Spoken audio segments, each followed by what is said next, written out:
India is home to almost 18% of the world's population. While 70% of that population is stuck in a traffic jam right now, 25% of it is obsessed with cricket. 5% is on the move on its trains at any given time. Yes, this episode is about Indian Railways, which is the fourth largest in the world by size. Let's say you fly to the moon. Indian trains travel 3.5 times that distance every day.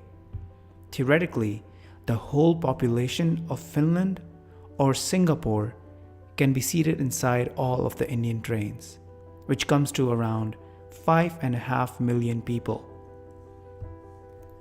If this does not blow your mind away, 23 million passengers use the Indian Railways every day. That is the total population of Australia. At this point, it's safe to say that Indian Railways is huge. Then what's the issue here? In their yearly financial report, the Ministry of Indian Railways reported that they made over $20 billion. Despite that, they are currently facing bankruptcy. So who's the culprit here? I say this guy. Well, not this guy, but this guy.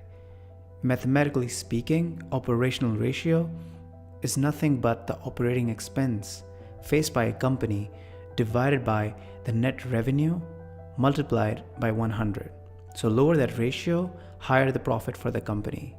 The financial report stated the same at 95% for the Indian Railways last year, which basically means that for the Indian Railways to make a revenue of $100, they had to spend $95, leaving them a measly profit of khanta. Now you're thinking, that cannot be right. And you're right, because this guy thinks he's helping, but is not. I mean, subsidy. You can read about it down here, but let's talk about it in real terms. Let's say you buy a ticket for $100, when in fact it costs the railways $200, so the subsidy on that ticket is $100 itself.